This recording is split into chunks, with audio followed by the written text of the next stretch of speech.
Who would have thought that people working for the South African government would be willing to steal money from the poor and the sick during a state of disaster and a global pandemic? It turns out basically everyone. In September 2020, Corruption Watch issued a statement about COVID-19 corruption in South Africa.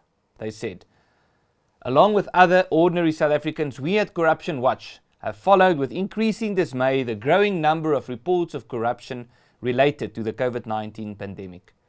The perpetrators of this corruption have been unashamedly brazen in their hijacking of the emergency measures put in place to deal with COVID-19 in South Africa.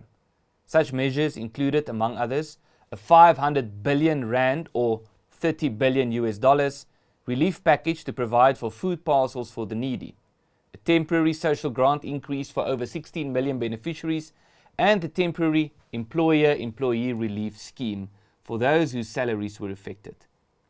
To implement these and other measures, the government also put in place emergency procurement regulations. All of these have proved irresistible to those with thieving tendencies. Back in March, Corruption Watch warned of the vulnerabilities in the emergency procurement measures, noting that the 500 billion rand stimulus package presented a fine opportunity for greedy officials to dip their hands in the COVID-19 cookie jar. Sadly, they said, we were right."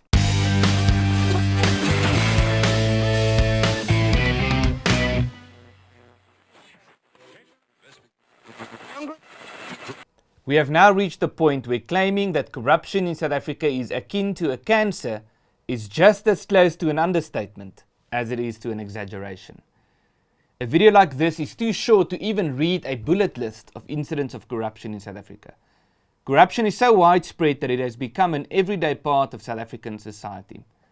Most South Africans can't even remember how much Nkandla cost, not because it's not outrageous or unacceptable, but because there have been so many corruption stories since then that it's hard to keep track of who stole what and how much did it cost.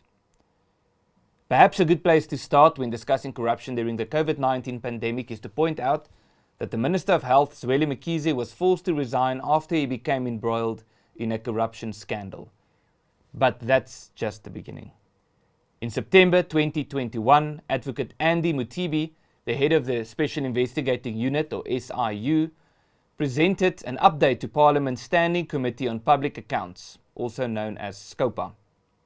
Daily Maverick reported that by then, there were so many allegations of corruption under investigation by the SIU that the presentation took up 118 PowerPoint slides and 2.5 hours. These included the following facts and revelations. Between April 2020 and June 2021, total COVID expenditure by government departments exceeded 138 billion rands. Of this, 14.8 billion, over 10%, is under investigation by the SIU. 24 cases involving a total of 1.39 billion rand have already been referred for hearings at the Special Tribunal to annul contracts and recover losses. A total of 4,302 contracts to 2,421 service providers have been or are still to be investigated. 408 of these dodgy contracts are with national government departments. The rest are with provinces.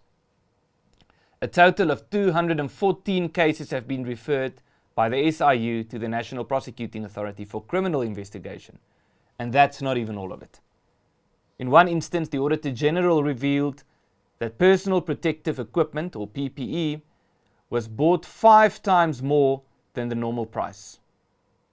30,000 people who had directly benefited from COVID-19 funds had to be investigated. And now we are not even discussing the cases which aren't known to the public. A study by Afrobarometer in May and June 2021 found that almost 2/3, or 64%, of South Africans say that corruption increased in the past year, which includes half, or 49%, who believe it increased a lot. 3 out of 4 South Africans, or 76%, say that people risk retaliation or other negative consequences if they report incidents of corruption, a 13 percentage point increase compared to 2018.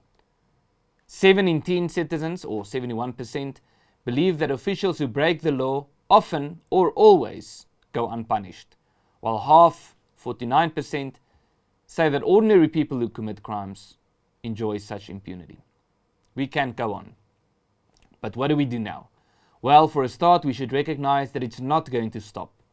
There's not going to be some wake-up call, some grand policy, or some charismatic leader within the ANC to stand up and say, enough is enough. Whereafter everyone will simply fall in line and corruption will stop. The ANC government is living off our tax money like a parasite. They won't stop. They don't know how, and even if they did, they simply don't want to stop.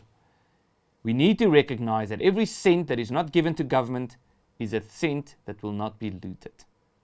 We have reached the point where some form of a tax protest has become inevitable.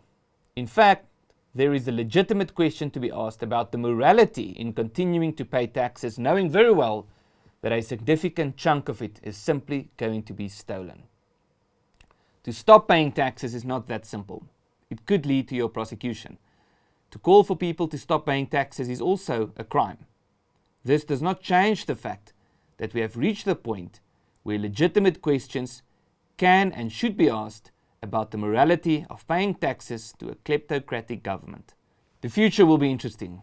We cannot predict what will happen, but we can be fairly certain that people will reach a certain point of discontent where a line will be drawn in the sand.